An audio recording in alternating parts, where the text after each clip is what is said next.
Lucent सामान्य ज्ञान में सबसे पहले आप लोग प्राचीन भारत का इतिहास देखते हैं। प्राचीन भारत का इतिहास देखते हैं और इसमें भारत के इतिहास में की अगर हम लोग बात करें ना, तो ये आप देखेंगे उत्तर में हिमालय से लेकर ये दक्षिण में समुद्र तक फैला यह उपमहाद्वीप भारतवर्ष के नाम से जानते हैं। एक बार अगर आप लोग मैप में देख लें ना, देखिए यहाँ से आप देखिए लद्दाख से लेकर तमिलनाडु तक हमारी स्थलीय भूमि है। यहाँ आप देखिए गुजरात से लेकर यहाँ अरुणाचल प्रदेश तक, और ये आप देख रहे हैं कि अंडमान निकोबार हो, बंगाल की खाड़ी हो, अरब सागर हो, ये सब हमारा हिस्सा है। यहाँ भी आप देखते हैं कि लक्षद्वीप हो गया, ये हमारे द्वीप बसे हुए हैं, इन्हीं की बात हो रही है। इसी भूमि को आप लोग भारतवर्ष यानी कि भारत के नाम से जानते हैं, और जिसे महाकाव्य और पुराणों में भारतवर्ष अर्थात भारतों का देश कहते हैं, और यहाँ के निवासियों को भारतीय यानी कि भारत की संतान कहते हैं। इन छोटे छोटे पॉइंटों को आप लोग याद रखिएगा कि महाकाव्य और पुराणों में इस भूमि को क्या कहते हैं? भारतवर्ष यानी कि भारतों का देश, और यहाँ के निवासियों को भारतीय यानी कि भारत राजा की संतान कहा जाता है। ठीक है। भारत एक प्राचीन कबीले का नाम था। एक राजा हुआ करते थे, और प्राचीन भारतीय अपने देश को जम्बू द्वीप अर्थात जम्बू जामुन वृक्षों का द्वीप भी कहते थे। यहाँ जामुन के बहुत सारे वृक्ष देखने को मिलते थे, तो इसे जम्बू द्वीप भी कहते हैं। तो अगर आपसे क्वेश्चन पूछे कि भारत का अन्य नाम क्या है, जम्बू द्वीप, तो जम्मू यहाँ लगा दीजिएगा। ठीक है। प्राचीन ईरानी इसे सिंधु नदी के नाम से जोड़ते थे, और जिसे वे सिंधु ना कहकर हिंदू कहते थे। तो इस भूमि पर रहने वाले लोगों को हिंदू कहते थे। ठीक है। और यही नाम फिर पूरे पश्चिम में फैल गया और पूरे देश को इसी एक नदी के नाम से जाने जाने लगा, और यूनानी इसे इंदे और अरब इसे हिंद कहते थे, और मध्यकाल में इस देश को हिंदुस्तान कहा जाने लगा। और यह शब्द भी फारसी शब्द हिंदू से बना है, और यूनानी भाषा के इंदे के आधार पर अंग्रेजों ने इसे इंडिया नाम दिया है। तो आप देखें पारसियों ने क्या कहा है, फारसियों ने क्या कहा है, या आप देखिए कि अरबों ने क्या कहा है, यूनानियों ने क्या कहा है, ये जरूर आप लोग याद रख लीजिएगा। फिर आप देखिए विंध्य की पर्वत श्रृंखला देश को उत्तर और दक्षिण दो भागों में बांटती है। उत्तर में इंडो यूरोपीय परिवार की भाषा बोलने वालों की, और दक्षिण में द्रविड़ परिवार की भाषा बोलने वालों की का बहुमत देखने को मिलेगा। भारत की जनसंख्या का निर्माण जिन प्रमुख नस्लों के लोगों के मिश्रण से हुआ है वे हैं, आप देखेंगे प्रोटो ऑस्ट्रेलाइड, पैलियो मेडिटेरेनियन, काकेसाइड और नेग्रोयड और मंगोलाइड। ये आप लोग याद रखिएगा। और भारतीय इतिहास को अध्ययन की सुविधा के लिए 3 भागों में बांटा गया। इसमें सबसे पहले प्राचीन भारत आता है, फिर आप लोग मध्य भारत देखते हैं, फिर आप लोग आधुनिक भारत देखते हैं। और सबसे पहले इतिहास को 3 भागों में बांटने का श्रेय जर्मन इतिहासकार क्रिस्टोफ सेलियर्स को जाता है। ये नाम आप लोग याद रखिएगा, पूछ लेगा आपसे। और प्राचीन भारत में सबसे पहले आप लोग पढ़ते हैं कि प्राचीन भारतीय इतिहास को जानने के स्रोत कौन कौन से हैं, किन स्रोतों से हम लोग प्राचीन भारत के इतिहास के बारे में जानते हैं। तो इसमें सबसे पहले आप लोग देखेंगे प्राचीन भारतीय इतिहास के विषय में जानकारी हमें मुख्यतः 4 स्रोतों से पता चलती है। एक तो धर्म ग्रंथों से, एक आप देखें ऐतिहासिक ग्रंथों से, एक विदेशियों का जो विवरण है उनके द्वारा, एक पुरातत्व संबंधी साक्ष्यों से जो पुरातत्व संबंधी साक्ष्य मिले हैं। और धर्म ग्रंथ एवं ऐतिहासिक ग्रंथ से मिलने वाली महत्वपूर्ण जानकारी अगर हम लोग देखें तो भारत का प्राचीन धर्म ग्रंथ वेद है। जो आप लोग वेद सुनते हैं ना, उसकी बात हो रही है, और जिसके संकलनकर्ता महर्षि कृष्ण द्वापायन वेदव्यास को माना जाता है। और वेद वसुदेव कुटुंबकम का उपदेश देता है। भारतीय परंपरा वेदों को नित्य और अपूर्वरूपीय मानती है। वेद 4 तरह के हैं, कौन कौन से हैं? ऋग्वेद, यजुर्वेद, सामवेद, अथर्ववेद। डायरेक्ट ही क्वेश्चन पूछ लेता है कि भाई वेद कितने तरह के होते हैं? 4 तरह के, ऋग्वेद, यजुर्वेद, सामवेद, अथर्ववेद। इन 4 वेदों को संहिता कहा जाता है। चारों वेदों को क्या कहते हैं? संहिता कहते हैं। और इसमें सबसे पहले हम लोग ऋग्वेद की अगर बात करें तो ऋग्वेद में आप देखेंगे कि ऋचाओं के क्रमबद्ध ज्ञान के संग्रह को आप लोग ऋग्वेद कहते हैं। ऋचाओं के क्रमबद्ध ज्ञान के संग्रह को क्या कहते हैं? ऋग्वेद कहते हैं। इसमें आप लोगों को याद रखना है 10 मंडल हैं, 1028 सूक्त, यानी कि बाल्यखिल पाठ के 11 सूक्त सहित और 10,462 ऋचाएं देखने को मिलेंगी। 10 मंडल, 1028 सूक्त और 10,462 ऋचाएं हैं। और इस वेद की ऋचाओं के पढ़ने वाले ऋषि को होत कहते हैं। और इस वेद से आर्य के राजनीतिकरण प्रणाली, इतिहास और ईश्वर की महिमा के बारे में हमें जानकारी मिलती है ऋग्वेद से। और विश्वामित्र द्वारा रचित ऋग्वेद के तीसरे मंडल में सूर्य देवता सावित्री को समर्पित प्रसिद्ध गायत्री मंत्र देखने को मिलेगा। कौन से मंडल में? तीसरे मंडल में। जो सूर्य देवता सावित्री को समर्पित प्रसिद्ध गायत्री मंत्र है ना, ये ऋग्वेद के तीसरे मंडल में देखने को मिलेगा। और इसके 9वें मंडल में आप देखेंगे देवता सोम का उल्लेख मिलता है। 9वें मंडल में किसका उल्लेख मिलता है? देवता सोम का। इसके 8वें मंडल का हस्तलिखित ऋचाओं को खिल कहा जाता है। क्या कहते हैं? खिल कहते हैं। और चतुर्षण समाज की कल्पना आदि स्रोत ऋग्वेद के 10वें मंडल में आप लोग देखते हैं वडित पुरुष सूक्त में, और जिसके अनुसार 4 वर्ण ब्राह्मण, क्षत्रिय, वैश्य तथा शूद्र देखने को मिलेगा। और कहते हैं कि आदि पुरुष ब्रह्मा के क्रमशः मुख, भुजाओं, जांघाओं और चरणों से उत्पन्न हुए हैं 4 वर्ण। कहते हैं कि ब्राह्मण ये मुख से, भुजाओं से आप देखिए क्षत्रिय, जांघों से आप देखेंगे वैश्य और चरणों से शूद्र। इसको लेकर आप देखते हैं कि कई लोग आपत्ति भी करते रहते हैं कि शूद्र आप देखते हैं बड़ा नीचे समझा जाता है शूद्र को, तो ये अपना विषय अलग है। और यहाँ आप देखेंगे कि धर्म सूत्र 4 प्रमुख जातियों की स्थितियों, व्यवसायों, दायित्वों, कर्तव्यों और विशेष अधिकारों में स्पष्ट विभेद करता है। और ऋग्वेद के कई परिच्छेदों में प्रयुक्त अधन्य शब्द का संबंध गाय से है। और ऐसा माना जाता है कि गाय इस समय बड़ा पूजनीय था, बड़ी चर्चा थी गाय की। एक और आप लोग सुनते रहते हैं ईसा पूर्व और ईसवी के बारे में, यानी कि कहने का मतलब बीसी और एडी के बारे में। तो वर्तमान में प्रचलित ग्रिगोरियन कैलेंडर, ईसाई कैलेंडर, जूलियन कैलेंडर ईसाई धर्मगुरु ईसा मसीह के जन्म पूर्व कल्पित पर आधारित है। और ईसा मसीह के जन्म के पहले के समय को ईसा पूर्व यानी कि BC, before the birth of Jesus Christ कहा जाता है। ईसा पूर्व कहा जाता है ईसा मसीह के जन्म के पहले को। यहाँ उदाहरण के लिए आपको बता देता हूँ। मान लीजिए कि आपका जन्म होता है, जन्म की तिथि को मान लीजिए 0 आप लोग 0 मान लीजिए। अगर आपके पिता से कोई पूछे, आपके परिवार से कोई पूछे कि एक घर आपने कब बनवाया था, तो आपके पिता कह दें कि हमने अपने बेटे के जन्म के 10 साल पहले बनवाया था। यानी कि ईसा मसीह के जन्म के पहले की तिथि को आप लोग बीसी कह देते हैं। क्या कह देते हैं? ईसा पूर्व कह देते हैं। और अगर उन्होंने बेटे के जन्म के बाद बनवाया होगा या बेटी के जन्म के बाद बनवाया होगा तो वो क्या कह देंगे? अपनी बेटी या बेटे के जन्म के 10 साल बाद यानी कि एडी यानी कि ईसवी में बनवाया हो।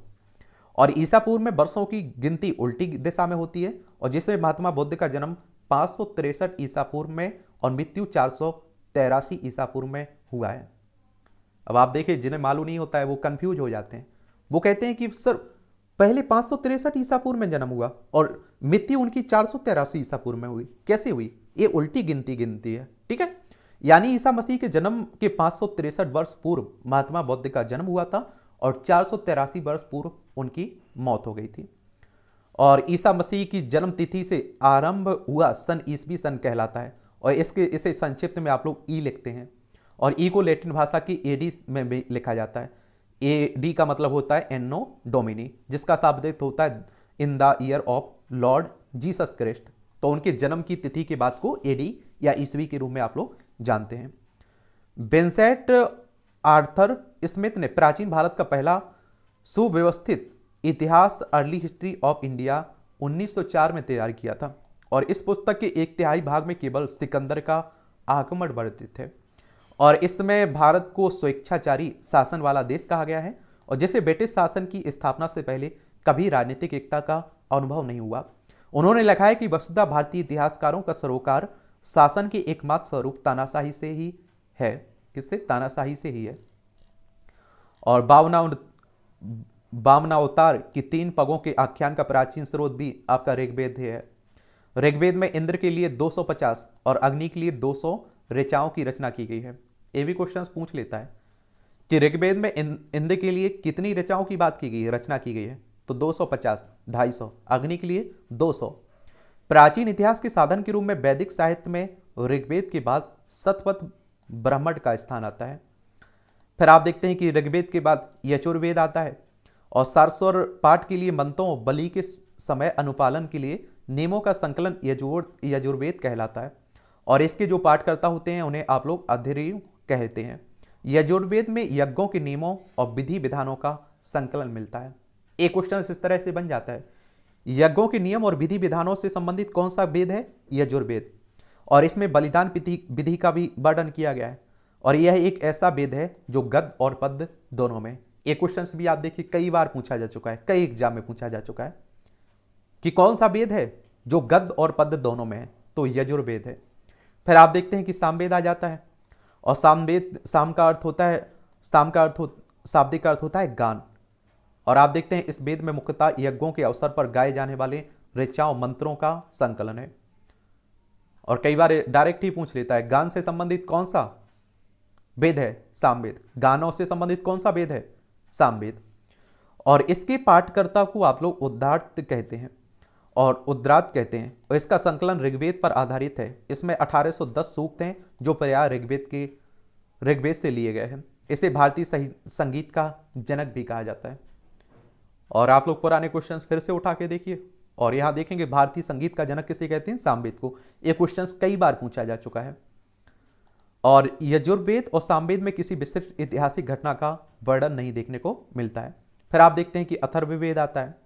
अथर्वा ऋषि द्वारा रचित इस वेद में कुल 731 मंत्र, लगभग 6000 पद हैं और इसके कुछ मंत्र ऋग्वेदिक मंत्रों से भी प्राचीनतर हैं और औषधों का उल्लेख सबसे पहले अथर्ववेद में मिलता है।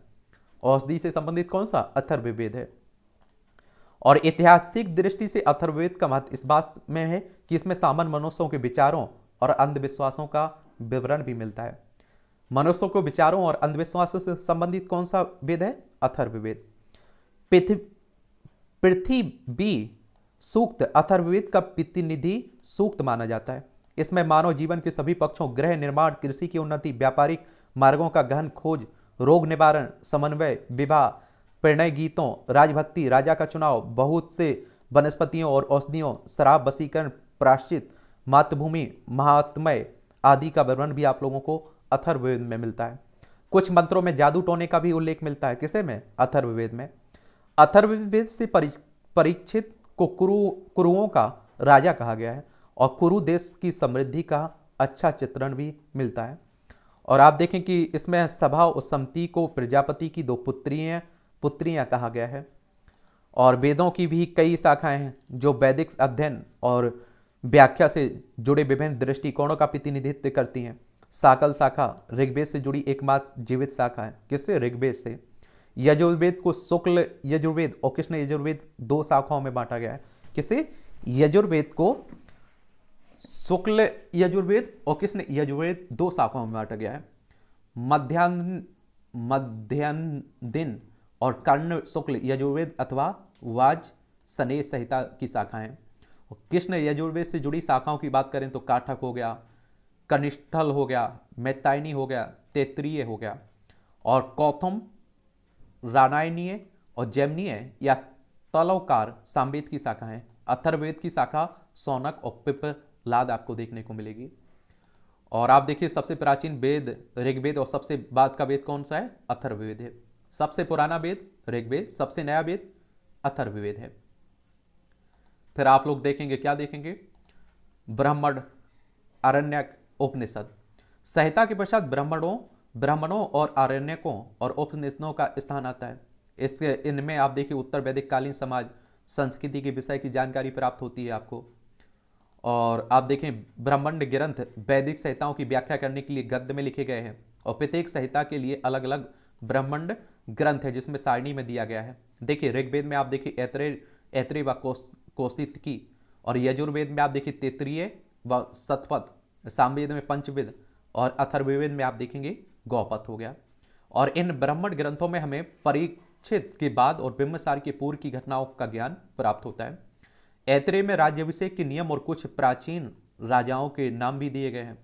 शतपथ में आप देखिए गंधार, सल, कैकय, कुरु, पंचाल, कौशल, विद्रेह आदि राजाओं का उल्लेख भी मिलता है। वैदिक साहित्य में ऋग्वेद के बाद शतपथ ब्राह्मण का स्थान आता है। और अरण्यक यज्ञ से जुड़े कर्मकांडों का दार्शनिक और प्रतीकात्मक अभिव्यक्ति है। उपनिषदों की संख्या 108 है। उपनिषदों की संख्या कितनी है? 108 है, जिनमें 13 को मूलभूत उपनिषदों की श्रेणी में रखा गया है। और इसी में यज्ञ से जुड़े दार्शनिक विचार, शरीर, ब्रह्मांड और आत्मा और ब्रह्मा की व्याख्या की गई है। स्त्री की सर्वाधिक गिरी हुई स्थिति मैत्रेयी संहिता से प्राप्त होती है, और जिसमें जुआ शराब की भांति स्त्री को पुरुष का तीसरा मुख्य दोष बताया गया है। इसी को लेकर आप देखिए इसका भी विरोध होता रहता है। और सतपथ ब्राह्मण में स्त्री को पुरुष की अर्धांगिनी कहा गया है। किसमें? सतपथ ब्राह्मण में। और जबालोपनिषद में चारों आश्रमों का उल्लेख किया गया है। जबालोपनिषद में चारों आश्रमों का उल्लेख किया गया है। स्मृति ग्रंथ में सबसे प्राचीन और प्रामाणिक मनुस्मृति मानी जाती है, और यह शुंग काल का मानक ग्रंथ है। नारद स्मृति गुप्त युग के विषय में जानकारी प्रदान करती है, और मनुस्मृति का भी उल्लेख किया जाता है, क्योंकि आप देखेंगे कि निचली जातियों के बारे में जो बातें कही गई हैं, महिलाओं के बारे में जो बातें कही गई हैं मनुस्मृति में, उसका लेकर भी विरोध करते रहते हैं लोग। वेदांग और सूत्र की बात करें तो वेदों को भली भांति समझने के लिए 6 वेदांगों की रचना हुई है। इसमें सबसे पहले शिक्षा देखेंगे, शुद्ध उच्चारण शास्त्र, कल्प, कर्मकांडीय विधि, निरुक्त शब्दों की व्युत्पत्ति का शास्त्र, व्याकरण, छंद और ज्योतिष।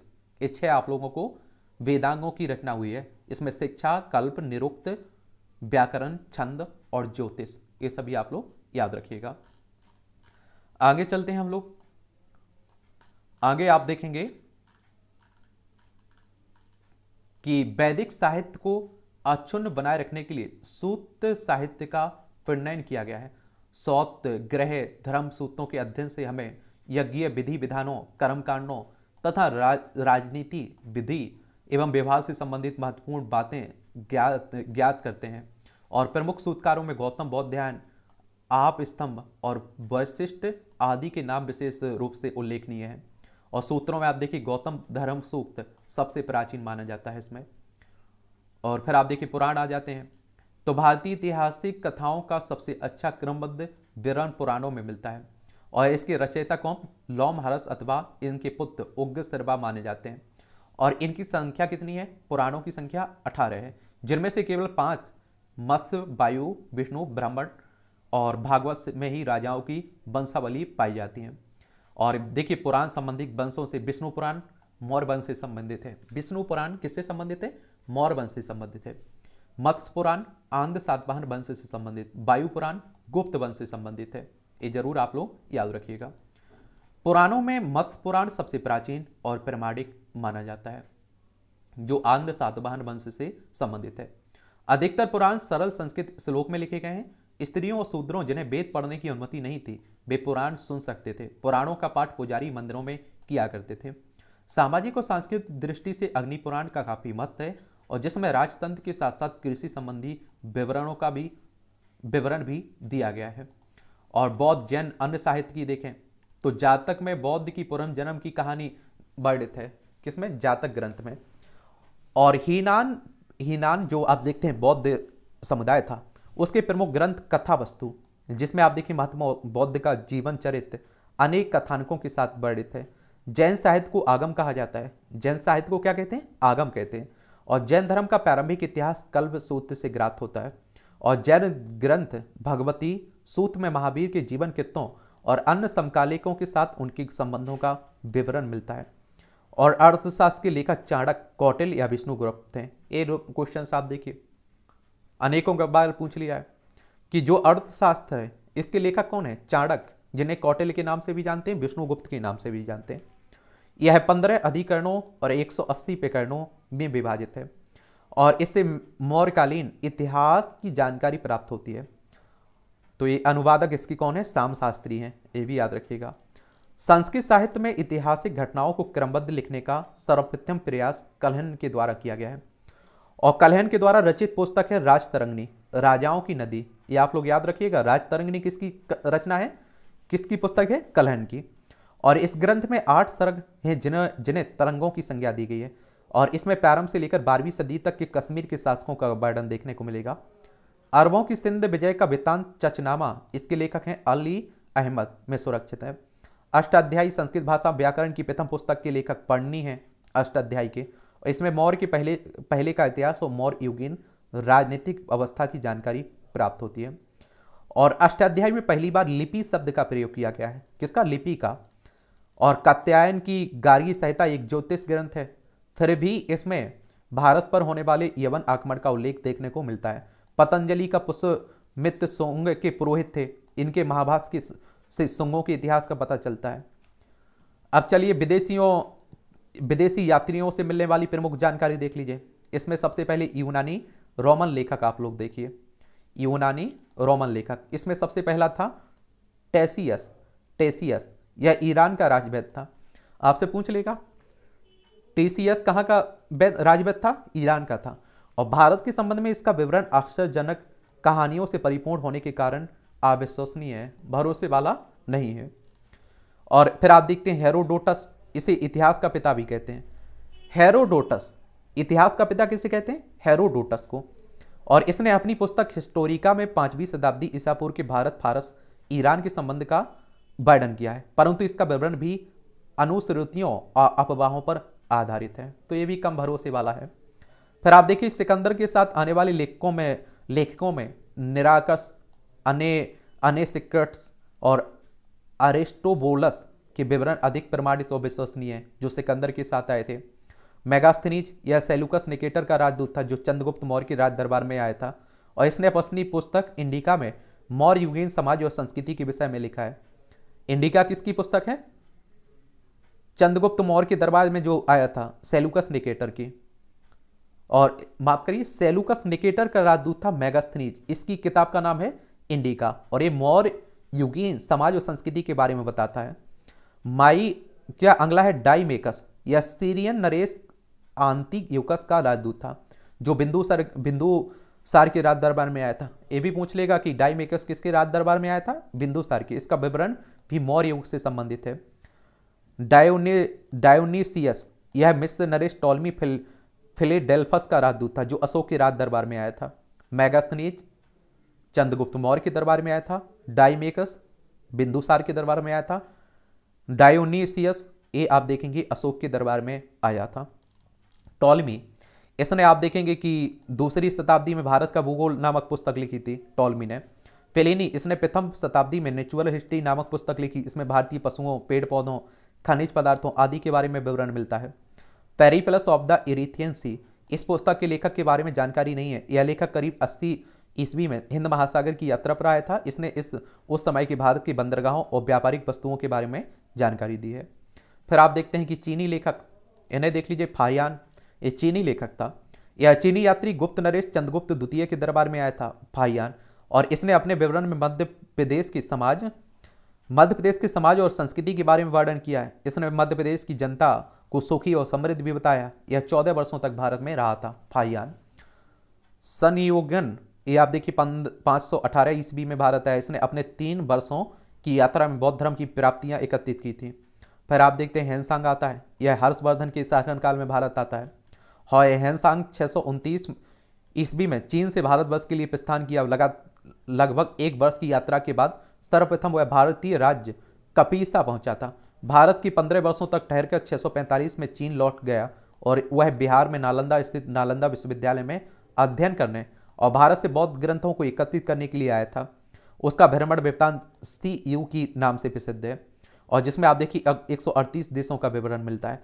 और इसने हर्षकालीन समाज, धर्म, राजनीति के बारे में वर्णन किया है। और इसके अनुसार सिंध का राजा सूद था उस समय। हेनसांग ने बुद्ध की प्रतिमा के साथ साथ सूर्य और शिव की प्रतिमाओं का भी पूजन किया था। और हेनसांग के अध्ययन में समय नालंदा विश्वविद्यालय के कुलपति कौन थे? आचार्य शीलबद्ध थे। यह विश्वविद्यालय बौद्ध धर्म के लिए प्रसिद्ध था, नालंदा विश्वविद्यालय। फिर आप देखते हैं इत्सिंग था, यह 7वीं शताब्दी में के अंत में आया था भारत, और इसने अपने विवरण में नालंदा विश्वविद्यालय, विक्रमशिला विश्वविद्यालय और अपने समय के भारत की वर्णन किया है इसने। अरबी लेखक, अगले हैं अरबी लेखक, इसमें अलवर्णी, यह महमूद गजनवी के साथ भारत था। अलवर्णी ख्वारिज्म या खीव ये आधुनिक तुर्कमेनिस्तान का रहने वाला था। अरबी में लिखी गई उसकी कृति किताब उल हिंद या तहरीक ए हिंद भारत की खोज आज भी इतिहासकारों के लिए एक महत्वपूर्ण स्रोत है। यह एक विस्तृत ग्रंथ है जो धर्म, दर्शन, त्योहारों, खगोल विज्ञान, कीमिया, रीति रिवाजों, प्रथाओं, सामाजिक जीवन, भारतोल, मापन विधियों, मूर्तिकला, कानून, मापतंत्र विज्ञान। मापतंत्र विज्ञान में आप देखेंगे विज्ञान और विज्ञान आदि विषयों के आधार पर 80 अध्यायों में विभाजित है। इसने राजपूत कालीन समाज, धर्म, रीति रिवाज, राजनीति आदि पर सुंदर प्रकाश भी डाला है। इब्न बतूता, इसके द्वारा अरबी भाषा में लिखा गया उसका यात्रा वृत्तांत, जिसे रेहला के नाम से कहते हैं, ये 14वीं शताब्दी में भारतीय उपमहाद्वीप के सामाजिक और सांस्कृतिक जीवन के विषय में बहुत ही पिछोड़ और सबसे रोचक जानकारियां देता है। और 1333 ईस्वी में दिल्ली पहुंचकर इसने इसकी विद्वता से प्रभावित होकर सुल्तान मोहम्मद बिन तुगलक ने उसे दिल्ली का काजी या न्यायाधीश नियुक्त किया था। फिर आप देखिए अन्य लेखक में तारानाथ हो गया, यह एक तिब्बती लेखक था और इसने कंगियूर और तथा तंगियूर नामक ग्रंथ की रचना की और इसने भारतीय इतिहास के बारे में जानकारी भी मिलती है। मार्को पोलो, यह 13वीं शताब्दी के अंत में पांड्य देश की यात्रा पर आया था और इसका विवरण आप देखिए पांड्य इतिहास के अध्ययन के लिए उपयोगी है। फिर आप देखिए पुरातत्व संबंधी साक्ष्यों से मिलने वाली जानकारी देख लीजिए आप लोग। इसमें आप देखेंगे कि भारतीय पुरातत्व शास्त्र का पितामह सर अलेक्जेंडर कनिंघम को कहा जाता है। ये आप लोग अगर पूछे आपसे कि भारतीय पुरातत्व शास्त्र का पिता किसे कहा जाता है, तो ये कहा जाता है सर अलेक्जेंडर कनिंघम को। 1400 ईसा पूर्व के अभिलेख भुगाज कोई एशिया माइनर से वैदिक देवता मित्र, वरुण, इंद्र, नासल, अश्वनी कुमार के नाम से मिलते हैं।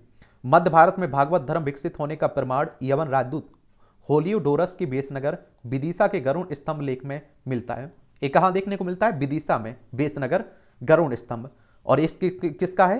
होलियोडोरस का है। और सर्वप्रथम भारत का जिक्र हाथीनुमा गुफा अभिलेख में मिलता है। एक भी क्वेश्चन कई बार पूछ लिया है कि सबसे पहले भारतवर्ष का जिक्र किस अभिलेख में मिलता है? हाथी गुफा में।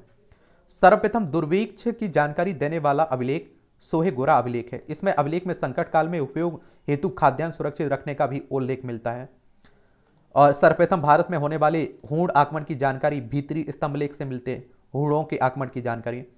सती पिता का पहला लिखित साक्ष्य एरन अभिलेख शासक का था भानुगुप्त से मिलती है। एरन अभिलेख से सातवाहन राजाओं का पूरा इतिहास उनके अभिलेखों के आधार पर लिखा गया है। रेशम बुनकरों की सैनियों की जानकारी मंदसौर अभिलेख से प्राप्त होती है।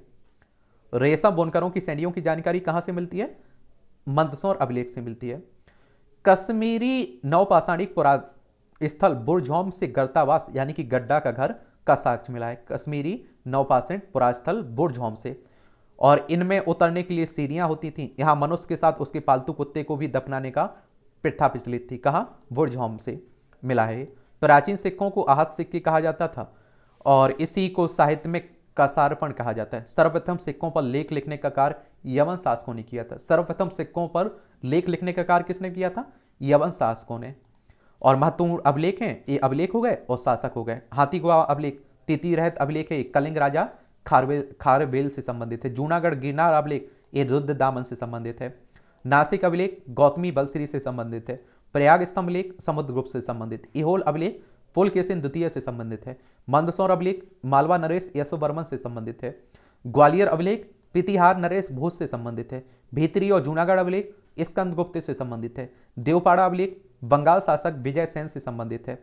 और अभिलेखों का अध्ययन इपिग्राफी कहलाता है। एक बार फिर देख लीजिए इन अभिलेखों को, इनसे क्वेश्चंस पूछे जाते हैं। हाथी गुफा अभिलेख ये तिथि रहित है, कलिंग राजा खारवेल से संबंधित है। जूनागढ़ गिरनार अभिलेख रुद्र दामन से संबंधित है। नासिक अभिलेख गौतमी बलश्री से संबंधित है। प्रयाग स्तंभ लेख समुद्रगुप्त से संबंधित है। इहोल अभिलेख पुलकेशिन द्वितीय से संबंधित है। मंदसौर अभिलेख मालवा नरेश यशोवर्मन से संबंधित है। ग्वालियर अभिलेख पितिहार नरेश भोज से संबंधित है। भीतरी एवं जूनागढ़ अभिलेख स्कंदगुप्त से संबंधित है। देवपाड़ा अभिलेख बंगाल शासक विजय सेन से संबंधित है। और अभिलेखों के अध्ययन को क्या कहते हैं? इपिग्राफी कहते हैं। क्या कहते हैं? इपिग्राफी कहा जाता है इसमें। और समुद्रगुप्त की बीणा बजाती हुई मुद्रा वाले सिक्के से उसके संगीत प्रेमी होने का प्रमाण। अब आप देखिए समुद्रगुप्त की कोई प्रतिमा मिली, कोई मुद्रा मिली, उस पर उसे क्या संगीत प्रेमी यानी कि बीड़ा बजाते हुए दिखाया गया है, दर्शाया गया है। तो ये मान लिया गया कि वो बड़ा संगीत प्रेमी था। अरिकमेडु पुडुचेरी के निकट से रोमन के सिक्के प्राप्त हुए हैं। सबसे पहले भारत के संबंध में बर्मा, सुवर्ण भूमि, वर्तमान में म्यांमार, मलाया, स्वर्ण द्वीप, कंबोडिया, कंबोज, जावा, यह द्वीप से स्थापित हुए थे। उत्तर भारत के मंदिरों की कला की शैली नागर शैली, उत्तर भारत की जो मंदिर की कला शैली है इसे नागर शैली के नाम से जानते हैं। दक्षिण भारत के मंदिरों की कला को आप लोग द्रविड़ शैली के नाम से जानते हैं। और दक्षिणावर्त के मंदिरों के निर्माण में नागर और द्रविड़ दोनों शैलियों के प्रभाव का पड़ा जो, उसे आप लोग बैसर शैली के नाम से जानते हैं।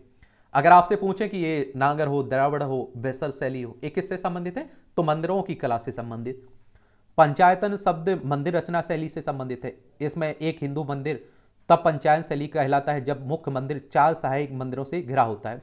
और पंचायतन मंदिर के उदाहरण कंदरिया महादेव मंदिर खजुराहो, ब्रह्मेश्वर मंदिर भुवनेश्वर, लक्ष्मण मंदिर खजुराहो, लिंगराज मंदिर भुवनेश्वर, 10 अवतार मंदिर देवगढ़ उत्तर प्रदेश, गुंडेश्वर मंदिर महाराष्ट्र। ये कभी गए होंगे यहाँ तो आप लोगों को मालूम भी होगा इसमें। तो प्राचीन भारत को जानने के ये महत्वपूर्ण स्रोत हैं, इनके बारे में एक ओवरव्यू आप लोगों को रखना चाहिए। इनसे क्वेश्चंस आपकी परीक्षा में पूछे जाएंगे, जरूर पूछे जाएंगे।